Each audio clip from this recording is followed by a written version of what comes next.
Welcome to the Truth Podcast. I'm your host, Hany Rambod, and I have another very special guest today, because I always say special guest, but it's super special because it's someone that you would not expect.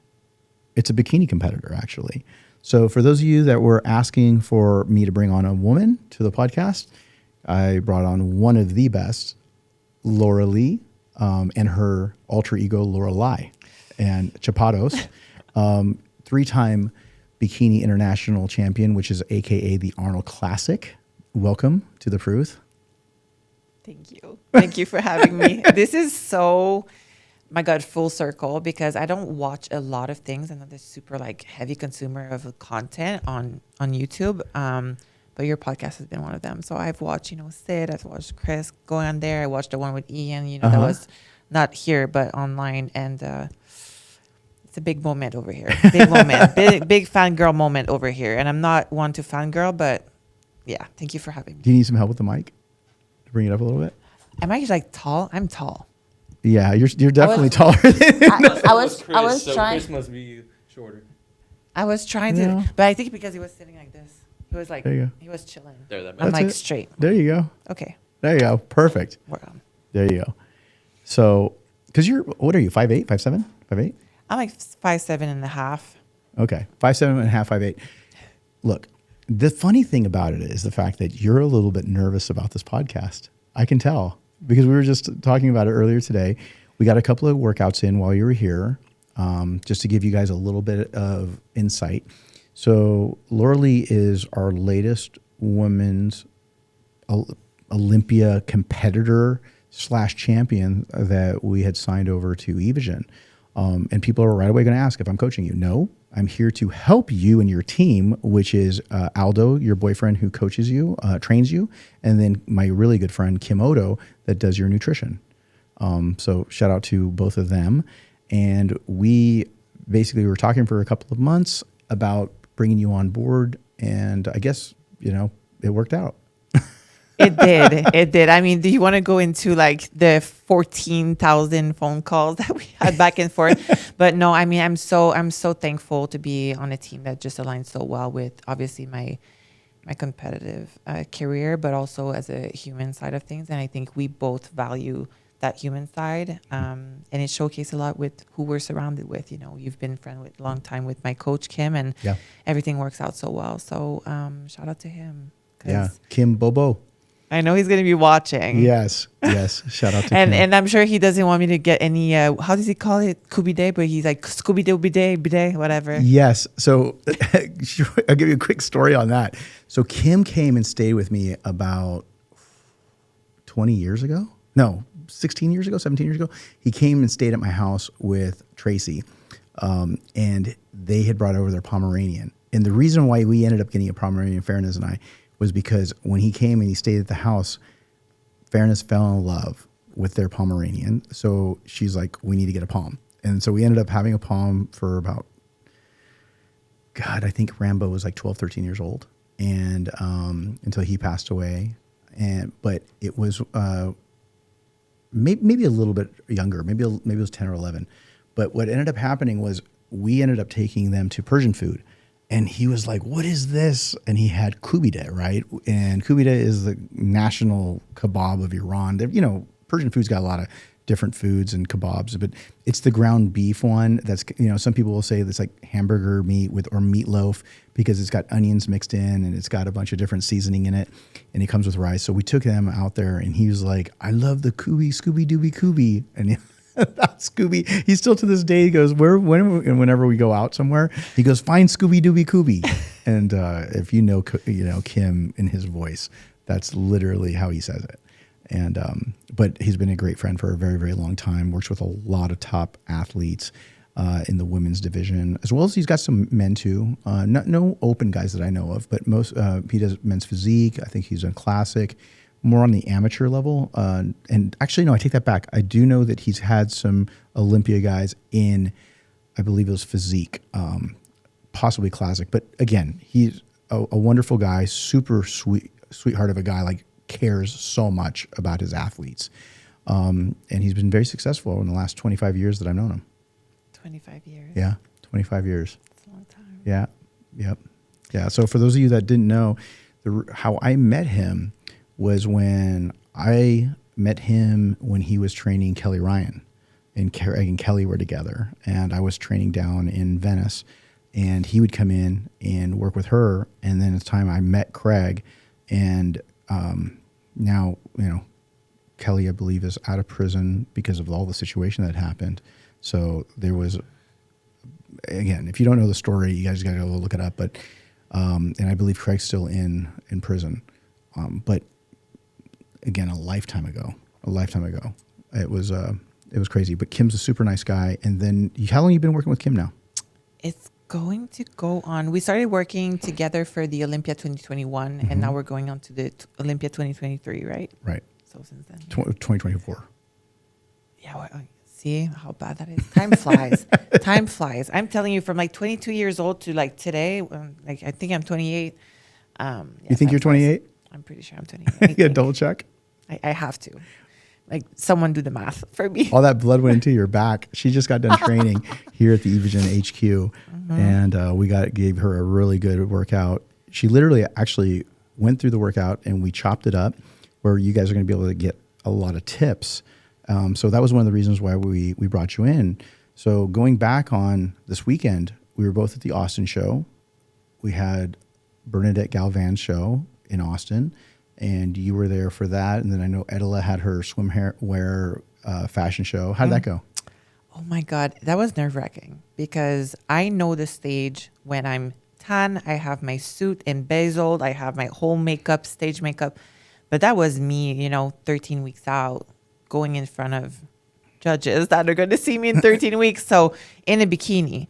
But I'm so grateful for the opportunity. And I know how Itala works so hard. And it's so beautiful to see her, thrive into that modeling side of things. Her suits are so beautiful. So I was opening the show, and that was nerve-wracking. So I just saw the video today, and I was like, but she was like, I'm so happy with it. I'm like, listen, as long as you're proud of yourself, like, that's what counts. And she's like, people love to see you in this shape. You look amazing. And I was like, that gives me, I feel like people by now knows she's 13 weeks out. That's how she should look like. Yeah, they know that you're not competition ready yet. Exactly. So that gives me, and if people, even if there were some naysayers, because I was telling, who was I telling? I was like, oh, that's going to make Reddit, it's going to make Reddit right after, like Lauralie is not going to be ready for the Olympia. Do you go on Reddit? Not anymore. Okay. Yeah, not anymore. I try not to. And I told my mom not to go because my mom would go every day. And she was trying to convince me, like, oh, I go on Reddit to be able to, like, help you manage, But once you start going down that rabbit hole, you start to change your whole personality. And we'll go into that a little bit. But social media is a very slippery road. It's Slippery road, yes. Slippery road. And for those that you don't know, you are originally from French Canada, and English is your second language, because many people thought you're Brazilian or you're from Spain or you're from some other country. Actually, you are from another country. You're from Canada, but English is your second language, right? English is very much my second language. Yeah, I was fully raised, in French. I still speak French to my parents all the time. So yes, French Canadian is where I'm from originally. So I still translate. There's a lot of people that can see it in my eyes, and if I get tired, now I get tired or like nervous, you can hear my accent pop up a little bit more. So it's still a little bit difficult sometimes to translate my ideas, and sometimes it's frustrating. And I realized that recently because I was watching one of my videos, and I normally never watch my videos after because I'm like, I get the ick. I get, oh my God. Because I remember what I was trying to say, and I'm like, oh my God, that sounded so not like I wanted to say it. And it's so frustrating because I'm like, it sounded so intelligent in French, but then in English, it sounds completely dumb. Like I sound dumb. And I'm like, well, you don't sound dumb. You're just hard on yourself. I just think like, I feel like I know how funny I am in French. And I'm like, if you knew Lauralie in French, you would be like, oh my gosh, she's so funny. But in English, I just feel like I'm more, reserved and serious. Or have you ever done a French podcast in French? I don't think so. I think. Well, we can do this in French if you like. Qu'est-ce que c'est? No, I'm kidding. I'm just like. That was pretty impressive. That was my really young 1 year of French that I remembered, The fact that you remember is very impressive, though, because you hear it all the time. When you tell someone, "Oh, I speak, French or Spanish," they always throw like a word at you, or like that they remember. Hola. Yeah, hola, or like una cerveza, por favor, like whatever they remember, from like their classes. But it's hard to remember. Like French is a very difficult language. It's not an easy language. It's a super difficult language, and being that I switched to Spanish, and I know a little bit of Spanish in terms of being able to get around. I have tourist Spanish, right? And Axel was here a couple of weeks ago, and he's like, "Hola," and I'm like, "Hola, ¿cómo estás?" He says, "Bien, gracias." I say, "Are you too?" And we're going back and forth, and he's like, "Oh, you're learning so much." And I'm like, "I'm just remembering my first semester of Spanish that I took in high school," and it was funny because French was so much harder. But again, if you're speaking it to your family in French, but you're translating, that's interesting. You're translating everything from English to French and then back again, back and forth, huh? It's more like the French to English all the time. But then when I speak to my parents, then a lot of English just goes right into the sentence. And I'm just like hoping that my parents my parents won't correct me. They get the idea of what I'm trying to say. Right. But now I speak very bad English, very bad French, and I'm just right in the middle. I don't speak either one language. You speak excellent English. It's just that Thank you. You do have an accent, and that's why I think everybody thought. Because again, I even thought, I'm like, oh, is she Brazilian? And especially with your last name. I get that a lot, actually. Right. Mm-hmm. They're like, oh, what nationality? Now, again, being from Quebec, right? What city? Montreal. Like south shore of Montreal. So Brossard, Candiac. Yeah. The Frenchness of it. And being from there how did you get involved in competing? That's my first interest. Like, again, was it normally it's somebody that connects somebody, like a boyfriend or a friend connects people, and then they go, hey, you should get on stage. So was that something, how did you get involved in competing?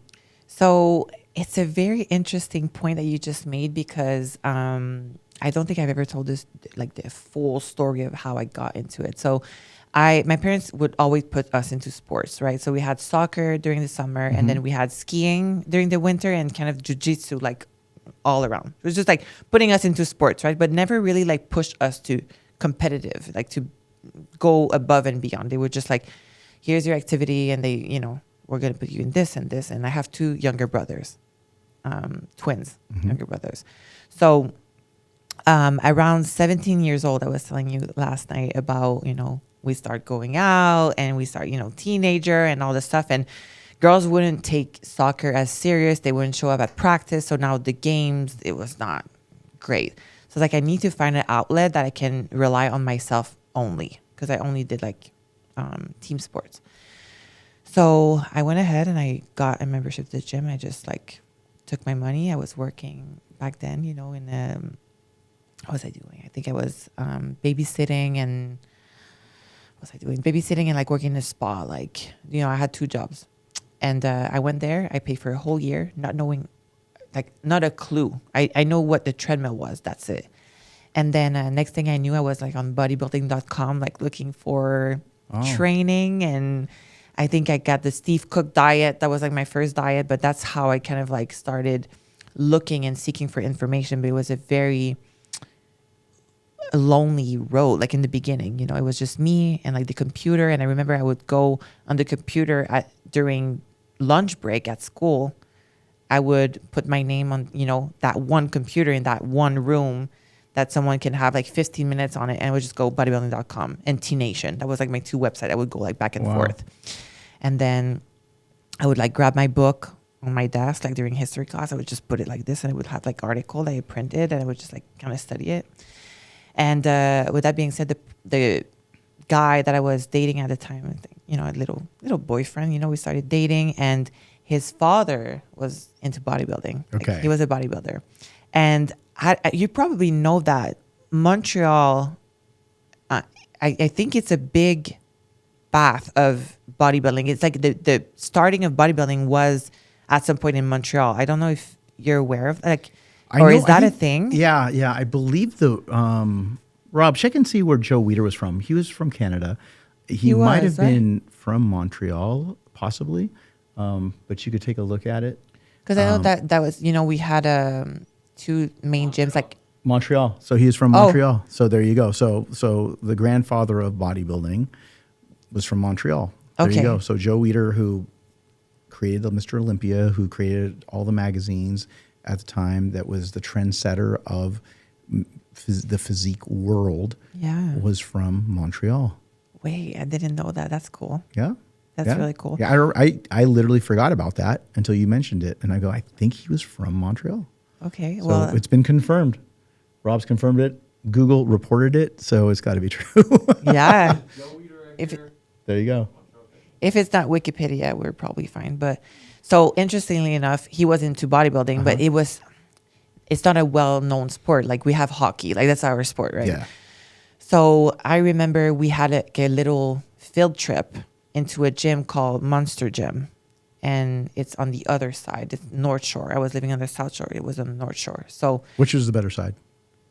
South Shore. South Shore. Is that where the money was? No, not the money, but like I feel like it's more the nicer. Was it the nicer neighborhood? It's more Disney Channel. Oh, it's more Disney Channel on more our side, or vanilla, like you would say. Yeah, yeah. So yeah, the North Shore is a bit more like rocky, I want to say. But I went on there and they had like really good gym. Like that's where the Atlantis gym is, like the bigger pro gym. That's where it's at. So we went there on a little like field trip.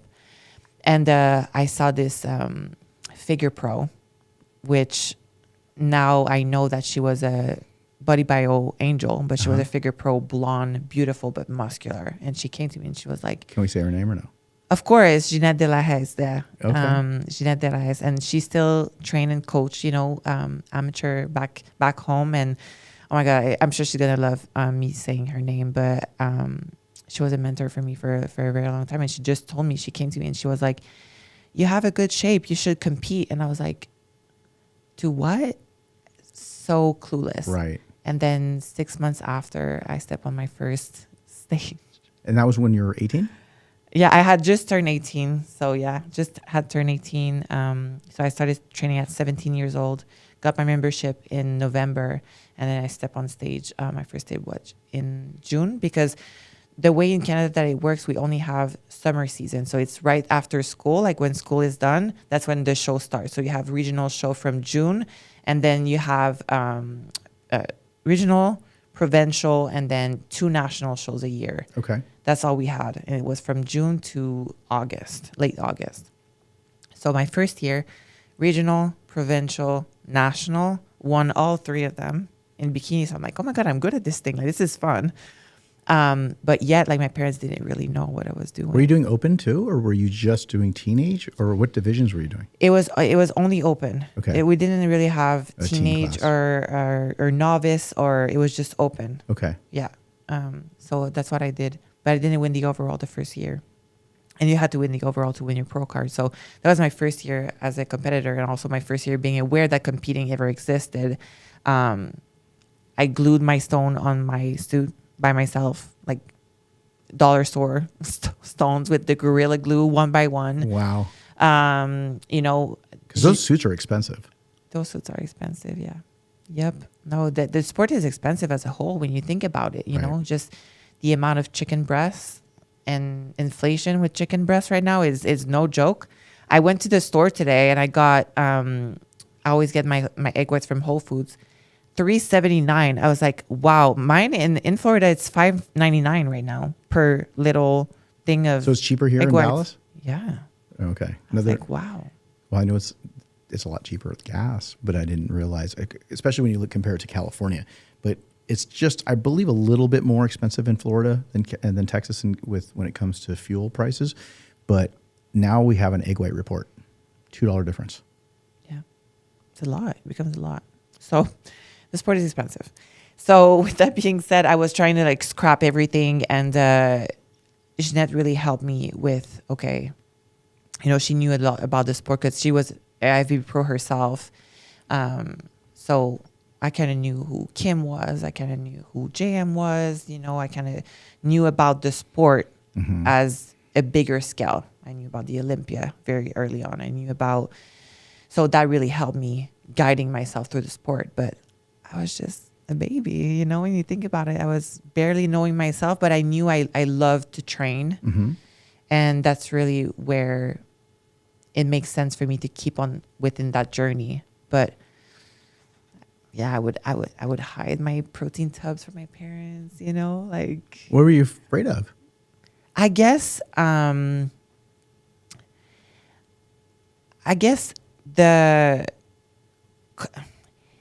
felt it was controversial for some reason. I don't think I had the word to explain to my parents, like, hey, this is what I'm doing, and I'm an athlete. It's not pageant. It's not Miss Hawaiian Tropics. Like, people would kind of make fun of it, Mm-hmm. like, because we're in a bikini and kind of in a tan, and it was not really built back then as much. It was very bikini shaped. So I couldn't say, hey, I'm an athlete. That's the reason why I'm dieting so hard. That's why I'm training so hard. That's why I'm going to bed early on. I'm not going out anymore with my friends. Like, my parents were like, what is going on? Like, you went from, you know, going out with your friends, not eating breakfast. I was eating maybe a cookie for lunch with like a tuna salad with just pasta, like, you know, and now I'm eating 6 meals a day. I'm over here like with my egg whites. With 1 cup, I have a scale. What's up, guys? Hany Rambod here, 24-time Olympia winning coach, and want to give you the opportunity to get 2 free weeks of my FST7 app. Check out the link below.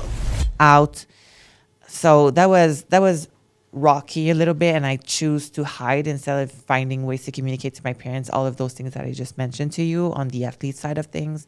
And that's what's hard in the beginning, honey. You know, it's when you show up and you don't really have a shape for yourself, so you don't really have a body to kind of, hey, I bodybuild. Like, now it's easy. I go to a Cheesecake Factory with a stringer on, like a racer back on. Mm-hmm. They're expecting to have dressing on the side. Right. But when you first start and you don't have a shape and you're just kind of skinny and you ask dressing on the side, you get the looks, you get the judgment. And that's what I had a very hard time to navigate with when I was younger, because I didn't want to be different. I just wanted to mingle in and just kind of be like, don't say anything about the food that I eat. And you start eating chicken at 10 a.m. when your coworkers didn't even have food yet, or they're having donut and they're telling, you know, you say no to donuts, but they're saying, but you're skinny. Like, why are you saying no to donuts? Like, and I would choke up right away. I was like, I'm not able to tell them what I'm doing because it's not really known. Like, what are you doing bodybuilding? And then I would have to show them pictures, and it was like a whole thing of attention that I really didn't want. I just wanted to keep everything low key. I wanted to keep that my thing and not let anyone kind of tint my love for bodybuilding. Does that make sense? Yeah, it totally makes sense. Were you having to also not go to school in terms of, did you have to stop going to college, or did that make a difference into your career path with competing? So I graduated in marketing. Okay. And that's from a university that was there locally, or did you already move to the U.S. at that point? So college. That was, so basically in Quebec only, because obviously we're Different. different. That's the word. We're interesting. We have high school, which is 5 years. And then after that, we have 5 years. So our high schools are usually 4 years, or if you're in Texas, you have a senior high school, which is 9 and 10. And then you have a senior high school, which is 11 and 12, right? In California, all 4 are in one. So that would be 9, 10, 11, and 12. Okay. That's how it is. So how is it where you are? I'm just interested because I've never heard this before. You have 5 years. Is it starting in 8th grade and go to 12th grade? I don't know. That's too much number for me. I can't follow you guys' school system. So basically we have the middle school, Okay. which is 6 years. Okay. And then we have high school, which is 5 years. Okay. And then after that, we have college. College? It's called Cégep. Cégep. Cégep. It's either 2 or 3 years, depending on the program that you're doing. Okay. I did 3 years because the program that I was in was also university, kind of like all together. It was like it's called Technique also. So you can go right to your work, basically, because I had an internship with my 3rd year. Okay. So are you graduating high school at around 18, like here? I'm graduating high school around 16 years old, I think. Yeah. Because then you get your car at the same time. It's like your last year. And then you go to prom with your car. And it's like a whole thing. Wow. If you're born, before June. Got it. Yeah. And then you go to CJAP, 17, 18, 19. And then I only stopped. So I started bodybuilding with, my gallon of water, going to my classes in CJAP and finishing that with working 2 jobs, which still to this day, I don't know how I did it. Plus the snow, when it's snowing outside and I have to wake up, at 4 a.m., go outside, take the snow out of my car, start my car, go to the gym. And then by then I was smart. I started working in a gym. So I would go to my gym, open the gym early, get my cardio done, shower over there, start working, go back to school, find a gym close by my school, go for like an hour, finish my classes, because then it was not like a 9 to 5. It was certain classes, right? So I could make my schedule. And then go to my job, which at some point was a restaurant. I worked at many jobs, many different jobs. And then I had an internship to an accounting office. I did a lot of office job, and that's when that's when I started bringing those small little Tupperware. And on that, I would just go to the bathroom, a cigarette break or whatever. I didn't smoke, but that's how I call it. when they go outside to smoke cigarette, right. I was going outside to eat my meal really quick, close it, come back. Wow. And then try to manage that. But yeah. And then when I started university, and that program was logistic engineering. And it was a very intensive program, and it would have required me 70 hours. So I did the summer school, but then I got invited to the Arnold in 2019, my first Arnold. And I had to make a decision. Because you were already pro by then. You turned pro at what, 18 or 19? I turned pro, I was 19. Got yeah, it. correct. 19 years old. Yeah, and you 19. got an invite to the Arnold. I got an invite to the Arnold, and then I had to make a decision because it was the real deal now. I already had, went to my first Olympia already. And I remember coming back from my first Olympia to work, and that one person recognized me, and they were like, "What are you doing here?" And I'm like, serving breakfast, brunch. I'm like, well, I gotta work, Right. I gotta work. And I didn't have a sponsor yet. I didn't have, anything yet after my first Olympia. So you already did your Olympia. You won was it your first show? Did you win as a pro? So my first show as a pro, I finished second place. I was Toronto Pro. Okay. Because that was the only place I could afford to drive there. And I did one show in the US. I finished fifth. The Miami Pro. Okay. Funny enough. And then I couldn't compete anymore because I didn't have the budget for it. So I waited a whole year. And then I went to Toronto. I won Toronto. I won Chicago. And then I won Tampa Pro. 3, top tier show. And that's what led me to my first Olympia in 2018. And I finished second place in my first Olympia. That's crazy. All while not even being 20 years old yet. Yeah. That's nuts. Mm-hmm. That's nuts. I mean, again, at that point, also working, also being able to do this, a lot of people they just do it full time and it's difficult. But when you have to work, and like you said, you're not in the best environment because you're not in California, you're not in Florida, you got to deal with snow, and you're able to still stay disciplined. That says a lot about your work ethic. So did you end up finishing school? Did you end up getting a degree, or did you just finish and kind of do what, like C-Bum ended up stopping, right? And started going more into competing. What did you do? So I completed my CJEP. I graduated from that. So I have that degree, which it helped me a lot. I think on the business side of things. But then the university, I had to say no. So I finished the summer school part, but then I didn't sign up for the, how do you say in English, the semester for to start. So that went on the back burner, and then I went full on prep, but that was also tricky because then I was like, okay, well now all the time that I had, I'm going to put it in the gym. So I would go to the gym 5 hours a day. I was doing sauna every day.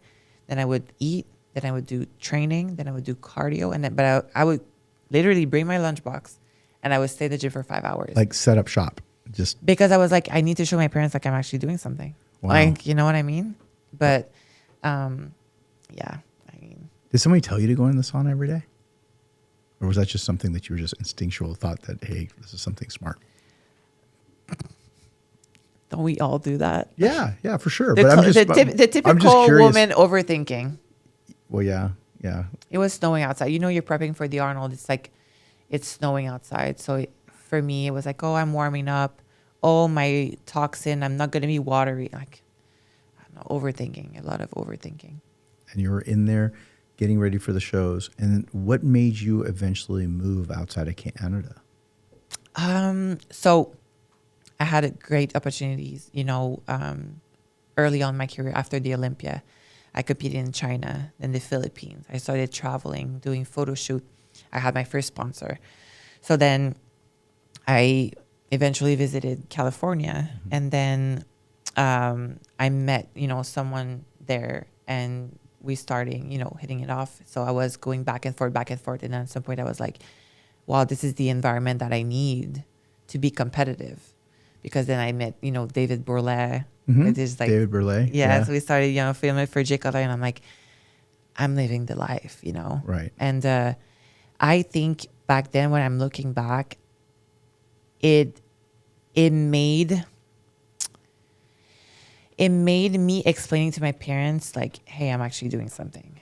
So I'm not going to school. I'm not going through the path that you guys had set for me or expected me to go through. But look how much I'm doing it over there. So I think that's really what drove it so deep inside of me, of like, I'm actually moving and not realizing that I don't have my family. I don't really know anyone here. I'm just going to the gym, doing what I love every day, which is a big blessing. But it was also very brave and very courageous. But I think it was also a coping or like an escape in a way where I didn't have to face my parents like questioning, like, hey, what you're doing, you know, like, can we help? I just was like, I'm that independent, strong woman that can do anything, and I have all my things together, and I'm on this great path, career, and I have sponsor and this and that, and I can manage myself. I was just 20 years old, you know, like very young. Wow. And I'm assuming, was it Sean that you ended up meeting out there? Yes. Okay. So we actually met in China in that Philippines trip, and then we stayed in touch, and then eventually he was training there. Okay. Yeah. So that's that. But I met a great group of people. You know, back then Dexter was still, you know, training there for the Olympiad. Charles Glass. That's when I started training a lot with Charles. Yep. So yeah, it was a great environment. Yeah, and I guess during that time, obviously there's a lot of emotional stuff going on because, you know, when you were trying to build your independence, both financially as both, you know, emotionally as well, you were just kind of like in the scene at that point. Was it at any point, did you kind of look at this going, this isn't what I thought? Or was it exactly what you thought was going to be there in regards to that whole environment being in Gold's Venice? Because depending on who you speak to and what era you come from, when you come from the Flex Wheeler era, or you come from kind of the era where Dexter was and Sean were training there, there's different eras, and depending kind of like how you look at it, everybody has a different philosophy and thought process when it comes to the people that were there and how they were interacted with. I guess, did you feel like it was anything different than what you expected, or was it kind of like, you know, completely left field? So I think, you know, when Sean and I started dating, we really kept it to ourselves. So I was going to the gym experiencing as my own self, right? With already like an Olympia, getting ready for, you know, my second Arnold at the time. So that allowed me to not be Sean's girlfriend. I was just like Lauralie with the accomplishment that I had. So I experienced it very organically, very by my own. I had my own schedule. I would walk there every day. I had my specific like coffee shop that I was going every day. And I was training with either Charles or Charles' assistant. And I try not to live off from people's perception on anything. I always start with a fresh slate on people that I meet, experience that I'm going through, so that way I can really sink it all in and make my own perception on things. But I really love my experience out there, but it's a scene. It is a scene. It is. And now I can tell you, I'm training in the gym, Aldo's gym, my boyfriend's gym, which is surrounded by quote unquote real people. That's how I call them, real people, lawyer, doctors that have a job, that has a family going on, which is the dynamic that I had when I first started competing. And I'm like, this is so refreshing. It's not a scene. I can go there. I can have no makeup on and just go to work. And it brings me back to my essence, right? Like that's how I was when I first started training. I was going there, my hoodie on, or just my little set. I was going to the women's room, doing my thing, getting out. And I only had 1 hour training. So I would go in, I would come out because I had no time to chit chat. I had no time for drama. But Gold's Gym is a 6 hours a day situation. Like you could stay there and just talk to that person, and then the drama with this. I mean, I love Gold's Gym. It's part of, my journey. But oh my God, only once in a while. Only once in a while. I love your gym. I love my home gym. And then for the rest, honey, I get social anxiety now sometimes. If you throw me into a 24-hour fitness by my own, I'm finding the corner right there, and that's where I'm training. I'm bringing dumbbells with me, and that's where I train. And I try to get my whole training right there. Is that always been the case with you, or is it now because of social and people recognizing you and interrupting you, or is it because of the fact that it's just you just feel like that you can get more done that way? Is it where's that coming from? The kind of like trying to hide and be more private. Yeah. I think it's really still in me that I'm going to work. Like this is my It's your job. job. And it's very precious. And I also have a very strict idea of like how I should look like when I go to work. And it's very hard work. I don't want my muscle to cool down. Like, when like that trend of like muscle cooling down, like, I don't even know if it's scientific, but I can feel that if my rest period go beyond 5 minutes, my whole workout is trash. 100%. I feel the same way too. I mean, you need to keep your momentum going and not sit there and get on your phone or have to work in with somebody who is. And that makes it difficult too. That's why public gyms are much more difficult now than they've ever been, because so many people are doing social media that they put up their phone. You've got to sit there and wait for them to set up their little studio on that piece of machine that you're about to try to work in with. So I do think it makes things much more difficult, especially when you're a competitor, because again, so many people at a high level have either an exclusive gym that they use or a semi-exclusive gym, so that they don't have to deal with those types of interruptions, and it breaks the momentum of the workout. Yeah. So, I mean, again, I think that even you and Aldo, where you guys train, it's what's the name of it? Iron University. Iron University. I was trying to get out there, and we didn't get to connect when I was in Miami, but it's definitely, I want to check it out. How big is it? Pretty big or no? You would love that place. I mean, it's I want to say it's 5,000 square foot by now, and we have like even like 2 doors down. It's like 2 bays down. It's like a one section where it's only like Cybex machine. It's brand new, and that's where my massage therapist is, and have my little like posing area. That's all I need.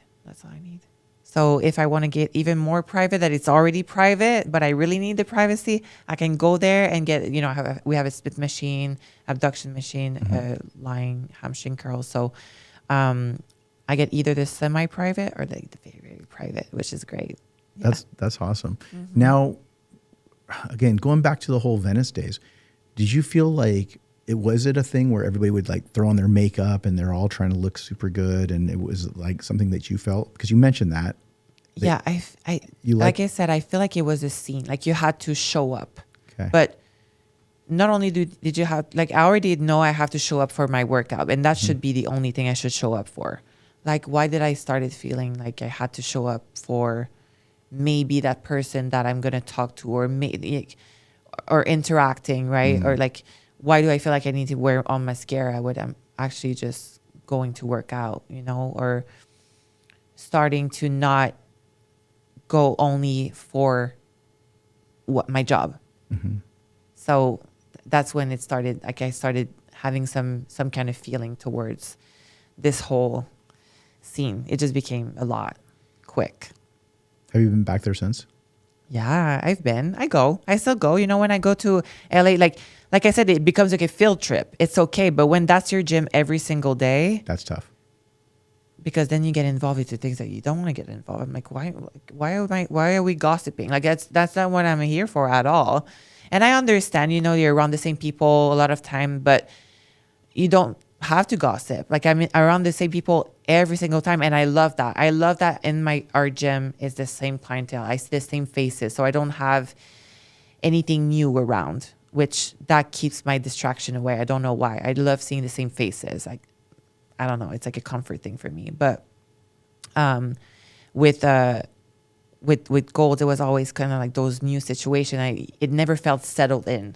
And that's why now if I go, I'm like, I'm just going to go hang out. Like sometimes I even plan it before where that's going to be my rest day, but I'm still going to train. But that's going to be consider my rest day, or like my active rest day when I go there, because I know I'm going to talk. I know it's going to be like half serious. Social. It's more social. Got it.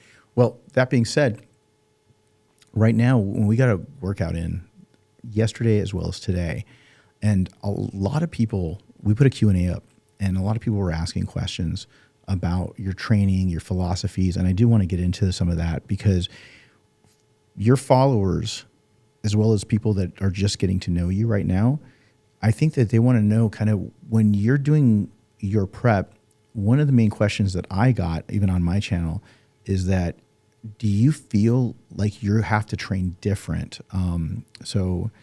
Fitness Glory was asking, what's the difference between a male bodybuilder training and bikini training in terms of your eyes? Do you feel like you're still training like a bodybuilder, or do you feel like you have to train like a bikini competitor, which is toned down? What, in your mind, do you go into it thinking that way at all? Or is it just like, this is how I train super hard? Or do you feel like you have to back off a little bit because of the intensity might take your physique to another level that you don't want it to be in? I think you just answered that pretty well. And I'm interested into seeing like what you think, because you train me, but also there's not only the categories. I think there's also the level, the experience, the feedback. Now I train to win, right? Right. Like it's very unemotional in that sense. It's very, here's the feedback. Here's what I need to work on. Here's the plan. And here's who I have to help me with achieving that. If it was emotional, I would go in there, like throw some weight on, I would just, here we go, the squat. I'm going to build the biggest glutes in my, that I can, which it's great. I know I can do that because I had feedback that my glutes were too big and now we have to tone it down. But my God, it has been so challenging in the best way possible. And it's been so fun. But people were like, no, Lauralie, please don't let your glutes tone down. I'm like, guys, I want to win. Like, the criteria is different. For me to be competitive is for me to tone my glutes down. You bet I'm going to bring my glutes down. So then I can show the judges, hey, this is what I can do. How do you do that? How do you change your diet, and how do you change your training to bring your glutes down?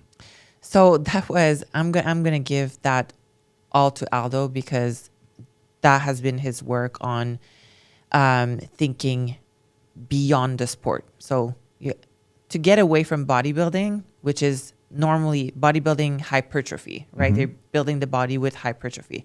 Now we're trying to bring the glutes down, but still keeping the tone.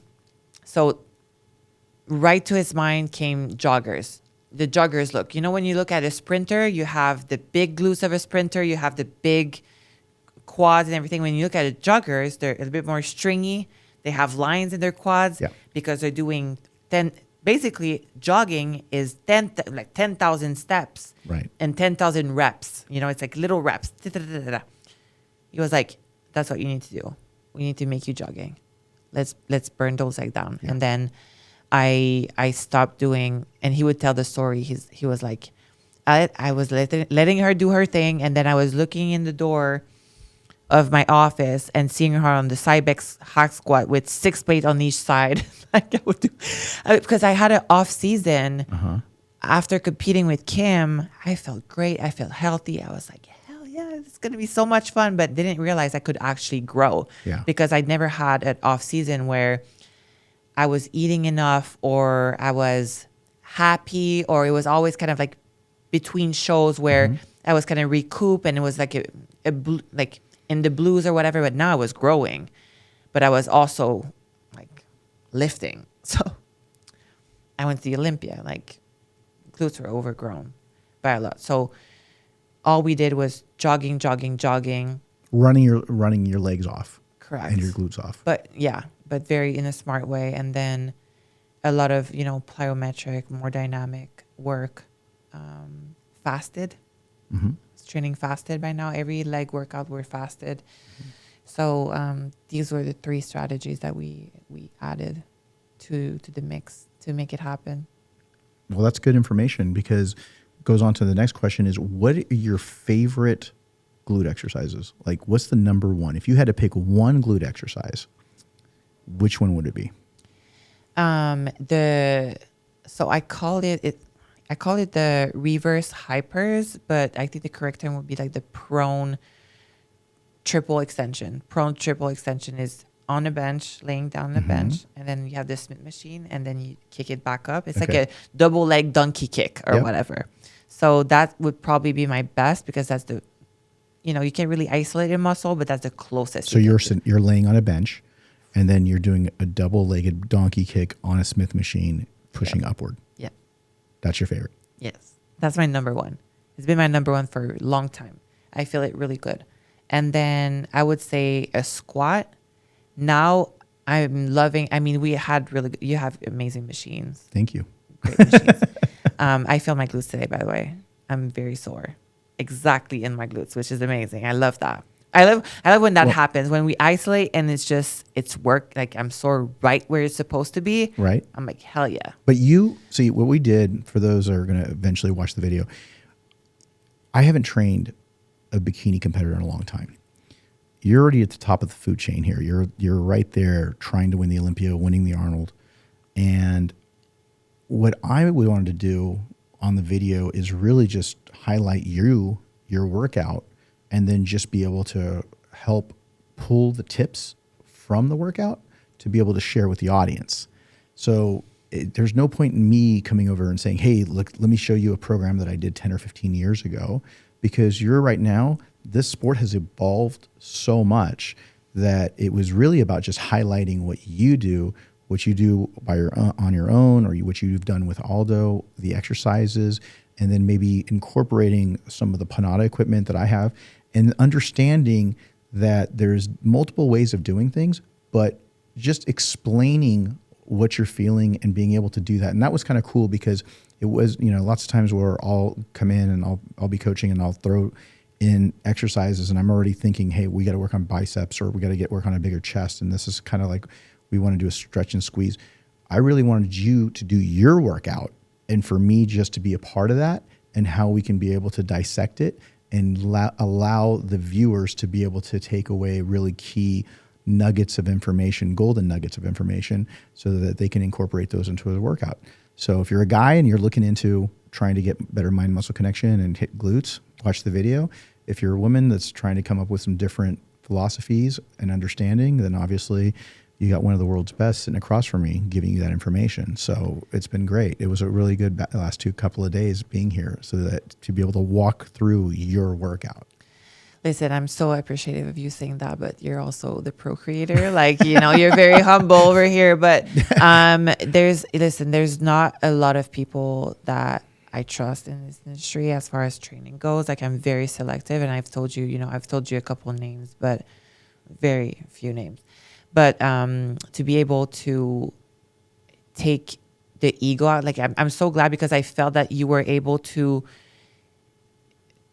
really, like, bodybuilding, which you've mastered, Well, my athletes have, and I've been a part of their journey, but yeah. Do you feel like you were able to still be yourself with training me and giving me, we spoke about progressive overload. We spoke about, different tempo, range of motion, all the good stuff. Like, do you feel like you were still able or to give me those tips? Like, even though... Yeah, I think there's two things. One thing is I highlighted the fact that you were doing a lot of those things, right? You're already doing them. So when we were going to break down the exercises, again, I think part of it's also because of the fact that we don't have to push you to failure. You're like at about 85%, I would call it, of failure or something around that range. Yeah. Is that you have about 2 reps left in the tank, and by the time you stop, and so I feel that it allowed the opportunity for me to kind of be able to highlight what you were doing, like the full range of motion. Today we did back, and you were doing really, really great job of being able to stretch and squeeze. And I felt like I was able to do that and highlight it.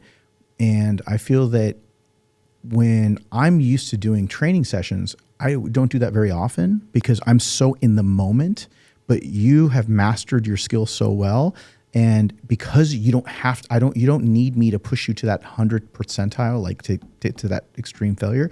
I have the opportunity to kind of be able to kind of highlight what you're doing and share it with the audience. So that was a bit different, but I think it was cool. So the takeaway is that when you watch the video, it was really more of being a part of your workout and being able to highlight the things that you're doing so that I can be a voice of, hey, look at the instruction on what you're already doing and why somebody should follow this because you've mastered that so well. That's cool. That's cool. I like that. I like that because there's a lot of things that you would say. And like I told you, you would count my reps. I'm like, you're exactly where I'm at in my head. So I'm glad we're able to put words into the visual aspects of things because, even the little cues on the form and everything, like there's so much automatic that we do, like especially even more so you because you've been doing it for so long. But to be able to, give little golden nuggets, I'm sure we're going to get a lot of good tips out there. So hopefully people watch it and get the same things, the same enjoyment that I had during the workout. Yeah, well, the great thing about it is also the evolution of bikini. Do you feel that one of the questions was that whether or not if you stop doing bikini, would you ever think about doing wellness? And just because it kind of goes along with the glute question, right? You're like, you had to bring your glutes down. Obviously, you can grow your glutes because that's not a problem. But would that be something you'd ever be interested in doing? Is a wellness competition? No, it's not. It's not very realistic, and I'm sure you would be the first one to say like there's a predisposition of a structure and a genetics, right? Even though I can grow my glutes, you put me right beside Francielli, which is Miss Olympia winner. She's probably like 3-4 times my size. Sure. And what's even possible for me to reach at some point, Am I saying it's impossible? I don't think it's impossible. I think if I do a lot of, training and for years, Francielli, we're talking 20 years down the line. I have 10 years under my belt of going back and forth deficit, and I would have to be in a surplus and in a very heavy lifting situation where I could. Okay, short answer, no. I don't know why I'm going in depth with that. No, I wouldn't do wellness. Like, I don't know why I'm going in depth with that. Bikini is where my heart is. I love the bikini category. I love everything about it. I love myself in a bikini in season. I love bikini off season. But am I going to grow my glutes when I retire? Maybe, yeah. It reminds me a bit when I was coaching Jenny Lynn, and when Jenny was in a certain period outside of the show, like around the 8 to 10 week out. And again, figure back then was very, very different than what it is now in Sid's era, in her reign. And I feel like there was a look that I feel like many of the women competitors really enjoyed in the middle of a prep. And like they could still wear stuff go out, not be too big, not to be too thin, not too lean, where the face gets a little bit sucked in at the end. I guess, what's your favorite when you are prepping? Do you feel like if you had an ideal look that you could keep, where would that be? How many weeks out or off season? Where would that be in your mind? It's such a real thing. It's so crazy that he's been going up for such a long time. But I would say I love how functional I still am. I love the way that my clothes are feeling, and I love the way that I'm feeling 7 weeks out. That's my sweet spot. And then the 6 weeks out hits, and then it's like, oh, okay, this is going to be like, that's when everything starts coming down. You've been prepping for a while already, and you still have a while to go. That's my 6 weeks out. So 7 weeks out, right before that, I feel functional. I feel energized. I feel like I can conquer the world at 7 weeks out. And do you like that look when you go out? Like when you're still getting dressed up, and if you have to go out, and I don't know how, do you even go out during prep? Do you even go out with prep? No, you don't. Okay. As a general rule, like I don't really go out at all. It's just not in my habits, I want to say. Like I rather do, I don't know. Are you a homebody? Yes. You'd rather be home, Netflix and chill? I'm tired. By 8 p.m., I'm like, I want to go home. Even in the off season though? Even in the off season. Yeah. I would order food and just be in my PJs. DoorDash, Uber Eats, DoorDash it? Yes. What would you get? Peruvian food. Peruvian food. Right. Because all those from Peru, right? It changed my life. Really? It changed. So I have not had Peruvian food. Is it similar to like Cuban food and some of the Latin American food? Is it beans and rice and then some kind of meat? So no. They don't. So listen, It's like imagine a fusion with Italian, really? Asian, and Italian Asian having a baby. Yeah, it's amazing. Italian Asian and having a baby. So when you say Italian, there's there pasta in there? There is. There's actually like the green spaghetti it's called, and it's like a pesto but not with basil. It's like spinach, I think, and they have that that Hispanic cheese, like it's more, and they make that creamy sauce, and it comes with a skirt steak, and they season their steak so well. Really? Yeah, it's fire. Right. Rob, really we're going to Peruvian after this, bro. I don't even know if you guys have like good Peruvian food. Like you have to come down to Miami. That's yeah, where for sure. Miami's got some very good Latin food. They do. They do. Yes. Yeah. So, and they have, even if you go on the sweet side, listen, they don't have good. I haven't yet. Okay. Hold on. I'm getting too excited. We're talking about food. I'm like, my thoughts are going crazy. I have yet to find a good Mediterranean food in the U.S. still. Really? And I know I live in LA. I know there's a couple in LA, but in Canada, we have such a good, and I would eat Lebanese food all the time. Shish tawuk every week. California has a lot of good Middle Eastern food. I don't know where. I've only been to like Panini Kebab Grill. Oh, like, no. You know what I mean? No. Like I can't find a good Persian restaurant here in the DFW area. I haven't yet. So whenever we go. That's so sad. Yeah, it has been pretty sad. But, then we feel bad. Then we go to barbecue. But we do miss it. There's a Turkish place that we go to that's similar. So it's not bad, but it's still not Persian food. But when we go to California, it's on. Like they've got Northern California, Southern California. It's on. There's tons of really good places. Even in Florida, I've been to some Persian restaurants in Florida. Actually, one when I was doing some stuff with Dwayne, and I went with Dave Rienzi and his wife Danny, and we went to a Persian restaurant in it was in like Davie area. Oh, okay. Yes, that's where you have to go. Okay, yeah. I see. So it's like, how far is that from you? Like a half hour? No, yeah, I have an hour. Okay. It's not far. Okay. I would go for Persian food. If you give me the name of the restaurant, I would definitely Well, you can't do it now. You're getting ready for a show. No, I know. I'm like... You're going to try to get me in trouble and said, hey, Kim, Hany said to go to the Persian restaurant on the podcast. No, in the off season, absolutely. Off season. Yes. Have you ever had Persian food? I don't think I've had Persian. Like You've had like Middle Eastern. I know, but I had Lebanese, kubide. Like I had, yeah, yes, yeah. I know. But yeah, the commercialized kubide, like one I'm of the sure it's chain very restaurants. Americanized, Yeah. Because do you guys have like a special sauce? Like No. do you have a salad? Yeah, we have like salad Shirazi that's named after the city where Hadi's from. Okay, so see, I So never it's had just that. it looks like salsa. But it's got cucumber in it. It's got yeah. It's cucumber, onions, and like olives. No olives. That's no it. Tomatoes. and tomatoes. Yes, And tomatoes. then It's spice? just got not spices, but just a little seasoning. But they usually put it's mostly salt and pepper, and maybe they might add a little bit of something else that I don't know. 'cause I'm Sumac? Sumac is on the rice and on the kebabs. A ton of it. Like we love that Yes. stuff. Like it's just like they put it in the little grated cheese, containers, and then it's going all over. So Everywhere. That I have in my house. That on a salad, it adds texture. It's amazing. that's a hack. That is a hack for those of Sumac. you that want some flavor out of your salad. It gives you some earthiness to it, and throw sumac on top of it. If you haven't had sumac before, it's a red seasoning. It doesn't have any real caloric value. It's just got, and it's very, I don't know. I call it earthy. Is that a good description of it? Yeah, I would say yeah. Yeah. Mm-hmm. And you normally put it on kebab to enhance the flavor.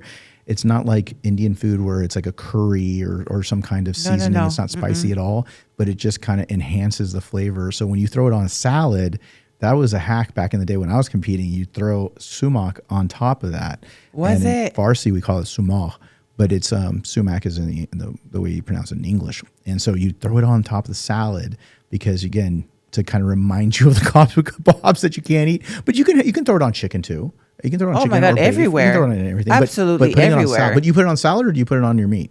I would put it on salad. So I do. I have a recipe actually. I do like apple cider vinegar, Okay. a little bit of like Dijon mustard. I like Some- how you should say Dijon. Dijon. Yeah, Dijon the French Dijon. Dijon mustard, and then I put like salt, pepper, and sumac a lot, but because it gives you a texture too. Yes. Yeah, that's the other reason why, because the texture, it definitely makes a difference. Because you start craving texture. Yes. Like you start being I'm very aware with my texture. Like there's a lot of my chicken needs to be grilled or boiled. There's no in between. Oh, well, you do 'Cause I- boiled. That's old school. Old school bodybuilding. It's was so boiled. easy. You throw them in the water, That's and then you add cool. the seasoning that you want. You can make it full sumac, like chicken salad. It's great. It's amazing. Actually, that sounds good. That See? sounds good. But you're giving out all the hacks. When you diet, I guess the other question we had was regarding your diet currently. How many meals? How many shakes? Can you give a little breakdown for the listeners? Sure. Yeah. So I don't do really macros. I told that in the video yesterday, but I do 5 meals, 1 shake right now. And can you just break down your meals? Are they like So, protein source every meal, fats almost every meal. We have higher fats because of, how many grams of women. protein per meal? 4 ounces, which 4 is like ounces. 26 grams Yeah, about protein. 25 grams. Mhm. And then in the morning and, in the evening is like 14 grams, I think. So like 4 egg whites or something like around that area. And then my shake, which is 25, I think, for a 32-gram scoop. Do you do any beef or no? I do pre-workout. Yeah. Are you doing that once a day or just a couple days a week? Once a day. Once a day for now. But then we're going to go onto leaner meats. And that way we can control the fats a little bit. Because especially when I travel, I would do beef. But then I go back home and I do macadamia oil. Okay. That's what I like to do for fats. Or nuts, avocado. And then carb sources, oatmeal, rice, white or brown. And then sweet potato. Very easy. Very easy. And then just sumac on everything. Sumac on everything. I would. Listen, try sumac and let us know what you think. Yes, let It's us a know hack. let us know in the comments if you've tried it. If you haven't, try it. and Watch let us know. watch them go sell out. They're gonna sell out, and then I'm gonna try to get something. My sumac, Yes, to the grocery store, and they will be gone. use your code. Use a code CHAP. Coach, is that your code? Oh my God, that's hilarious. So when we get on stage, I know that one of the things that I really want to make sure the listeners dial into is the fact that there is a difference between Lauralie and Lauralie. And the person that we're talking about physically is the same person, but mentally it's two different people. And I feel that I want you to just kind of describe what the differences are in the mindset that you have. So I feel like we do need to give a little bit of a background of that statement, right? Because people are going to think I have a personality disorder. No, several people. I mean, we talked about it. Chris does that, right? Chris, there's Christopher, and then there's Sebum, right? And I feel that you definitely, I would love for you to share it with the audience on how you are different that way and how you kind of dial it in emotionally.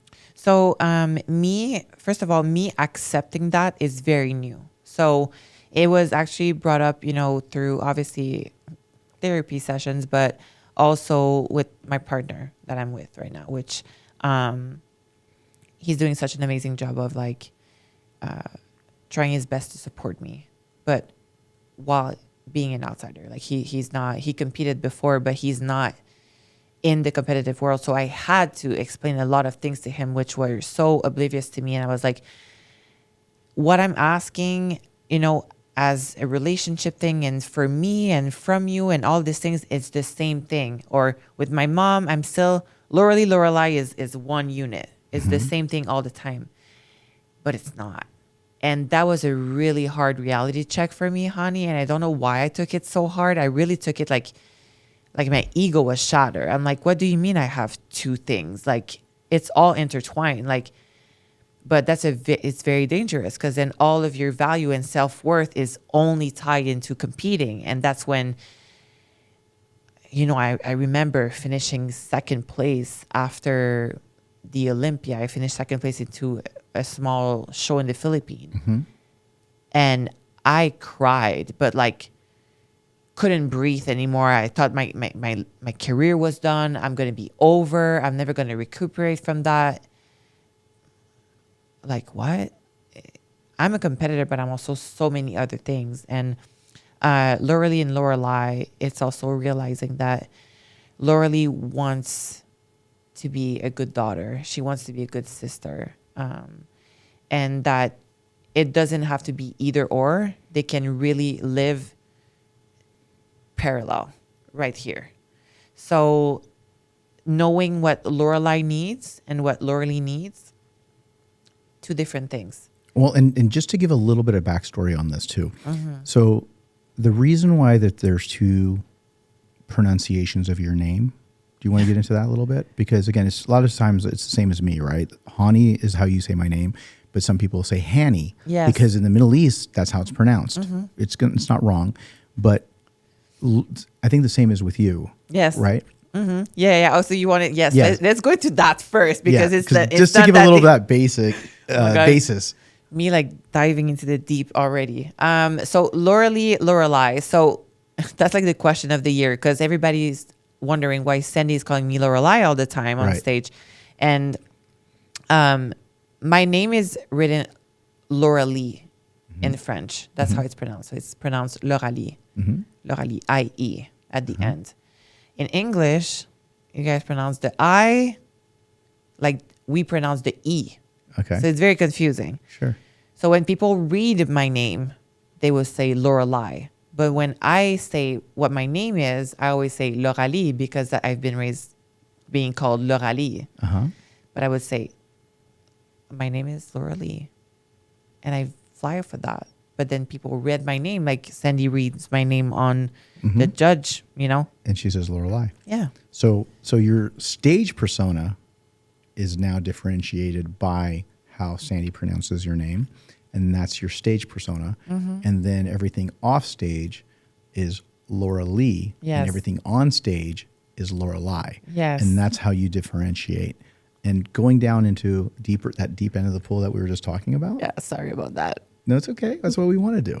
That's and I appreciate you sharing, because again, we talked a little bit about it yesterday, and I really wanted to be able to dig deep into your philosophies and you started at such a young age, Yeah. and that could be incredibly powerful, but it's also very, very difficult because you have to sometimes rewire things. And I mean, the situations that have happened, and I know that you said you went to therapy. I guess, what did you learn in therapy that really helped you or is continuing to help you? I think, oh my God, I've learned so many things, and I still evolve. Because I get out there, right? I think I've evolved from the first day that I was here, and then training with you, and then talking with you. I evolved. I can see that. I think I could have stayed Lauralie for the rest of my life, being isolated and just choosing people within that bubble. Mm-hmm. But living in a bubble is so sad, and I would have never gotten the chance to tap into Lauralie. So I think the first time that I started tapping into Lauralie was when I started working on my communication skills and being able to communicate to my parents, because I wanted to talk to my parents. I want to be able to talk to them about my feeling and not just, my grades or being very superficial. And I would be like, hey, I love you, like this is how I'm feeling. This is what I'm going through. And I always kept the Lauralie as like a protection mechanism, but I also never realized that I was even doing that. I never realized that I was just living to the Lauralie standard, and I was never going above or below that. It was always just that. And I was like, I'm the most honest. Like what I was showing on YouTube was really what I was doing. I was just never going past Lauralie. I was always keeping it into that bubble. But when I started tapping into, okay, being a girlfriend, being a sister, being a daughter, I had to work on that because I hadn't tapped into that since I was 17 years old. Because when I was 17, I left, my parents' house way too early, by the way. Like, if you're young, you think you know everything, but you really don't know everything. But I knew I was good at something in bodybuilding, so I put all of my cards in the same. How do you say, like, all your eggs in one basket? All your eggs in one basket, and I just really evolved within Lauralie and being more skilled, train more, being better at my craft, but forgetting about that whole side of me that, I have family values. I have, love, like other values and other things that I want to experience in life. And one of them is, being, like I said, a good sister, a good daughter, a good friend, even, talking about other things. Mm-hmm. Then it's like knowing bodybuilding inside out is amazing. It's great. It's fun when you're around bodybuilders. But then if you go on a dinner with other people and there's nothing to talk about because you've never tapped into you acknowledging yourself, your emotional state, being emotionally regulated, like being polite, like what's going on with political world, like you start being out of touch with the real world. Like it's very unfortunate sometimes when you see that people are just kind of like in their bubble only. And I got exposed to that and was like, I need to work on that, So that's when I seek for therapy. And obviously, we spoke about a couple of things that happened in my life where people brought to my attention, like, hey, you need to heal. Like, you can't just go on prep. Like, you need to assess, like, what has been happening in your life. Like, take a second. I was like, what do you mean? I was so out of touch. Mm-hmm.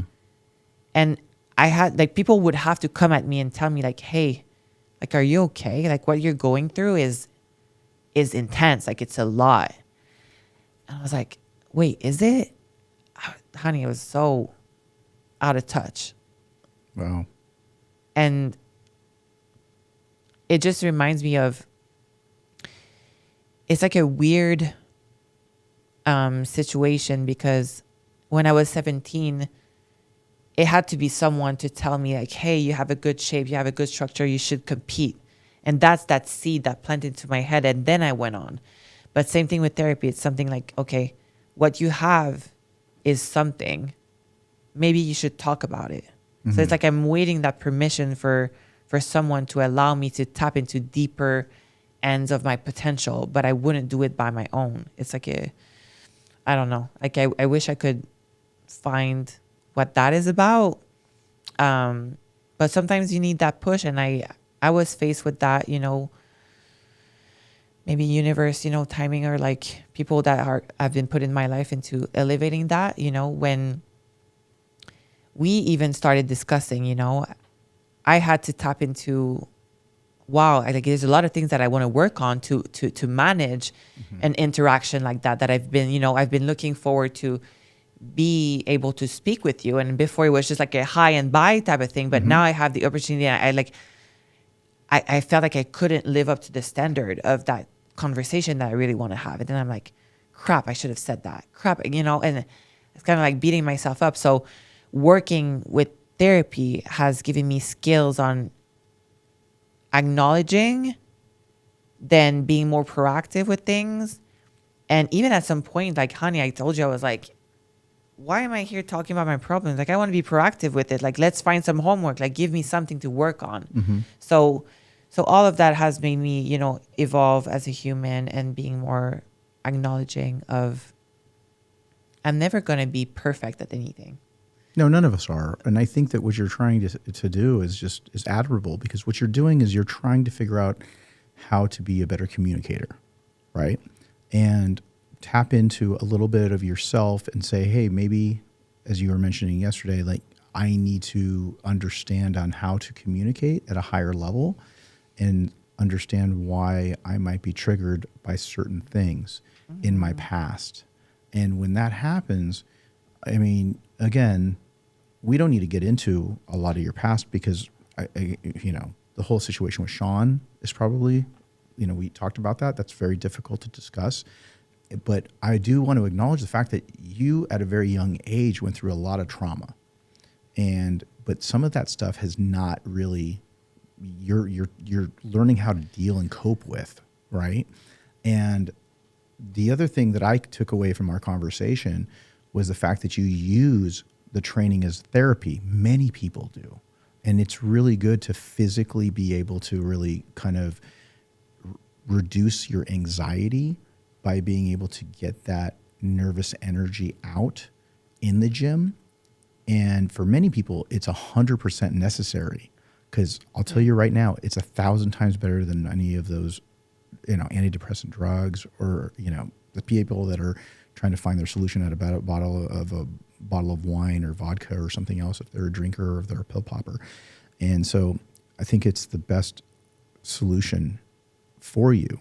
But I do think that as you are starting to dig up a lot of that, a lot of those prior memories and things that you've been through, it is difficult, because you're trying to build a bit of a barrier and create callus, trying to build you got some scar tissue there. And some of the stuff is like, do I really want to tear that off and reignite the feelings that you went through? Yeah. Sometimes it's necessary. And sometimes, honestly, I think that it is, time does kind of heal all wounds eventually to a degree. But I do think that there does need to be some type of solution to that. And it's not just always bearing it under the rug. I was about to say, I've become a professional of just putting things under the rug, and I've realized that. And I think the first step is realizing it, right? That's what they say. Right. And realize it, acknowledge it, and then start working on it. So I'm thankful, though, that it's very risky when you start having the gym as an outlet, right? So I'm very glad that I found a solid love for bodybuilding before all of these things went down. So I love training genuinely in my heart. Like, that passion for training came inside of me. That fire kept burning for, many other reasons. Then it become, at some point it did become therapy. It is necessary now. I think I remember a point in my life where when I didn't train, I was not myself. Like, I wasn't having a good day at all. But then I started acknowledging that cannot be that. because when you give that much power to something, yes, it can bring you joy, but it can also take it away from you very fast. Sure. So your power needs to stay within you all the time, and you direct all the things. And you can also say like, hey, I'm not controlling this right now, but I can control this. So I want to say I'm more in touch with reality. I know I have a lot of things that I push under the rug. We'll figure this out. There's time and place for everything. Yeah. Right now is the Olympia time. Yeah. And I prepared myself. I had a good 4 months off season where after the Arnold, I was going to keep competing. And Kim gave me a call. He's like, so I have other plan for you. I was like, I was just about to sign my contracts for Pittsburgh and New York because I wanted to do this whole thing again. I was like, want to roll. Let's go. And he's like, I think this is the plan. I was like, I trust you. And then got it. We were able to prepare myself on prepping for, there's a pre-prep. Yeah. There is. It's very real. It's either, for some people, is get your birthdays out the way, your vacation out the way. You want to eat this, you want to do that. For me, it's a lot of mental setting. Okay, here's my environment. So now I'm getting into my 12 weeks. I already started. Right. But now I'm getting into my 12 weeks, and I'm not doing any more appearances. I know exactly where I'm going to be every single week. Yep. I know almost my exact content, and it's very planned out. It's very clear. And I think that's the clearest I've ever been. And I feel very supported. I know every people around me have their place. I know who they are and at their core. And I feel safe. And I think that's the biggest thing for me right now is I feel safe. I feel safe doing what I do because my parents are my biggest supporter. Yep. And they're not asking anything else from me. And I feel safe of tackling my bodybuilding career, knowing that I need to train, I need to eat, period. I need to sleep. And the rest is taken care of. And I'm so blessed and so thankful. But it took 10 years. It took 10 years, It's still a journey. And the great thing about it is you got a great team. Yes. And really appreciate you sharing so much with us. And I can't wait to have you back to be able to get even more workouts in and be able to eat some food. Hell yeah. And again, it's we're going to go ahead and put your link below. Okay. So that way, anybody who hasn't been able to follow you yet, I'm sure most of them have. But if you haven't, you can be able to really follow Lauralie in regards to the 12 more weeks of preparation for the 2024 60th anniversary of the Olympia journey. So again, thank you so much. I know that there's a lot of other things. We're going to get more questions in this video that I really want you to be able to interact and be able to give the fans a bit of your thought process. So if you guys like this video, make sure you subscribe, share, so that way we can go ahead and tag us so we can, understand which portions of this video you really enjoyed and what you'd like to see on the next episode of the Truth Podcast with Lauralie Chapados. Thank you so much. Stop. Thank you for this opportunity. It was, very, very great. Very great. I'm so thankful. Thank you so much. Hany, Lauralie, and that's the truth.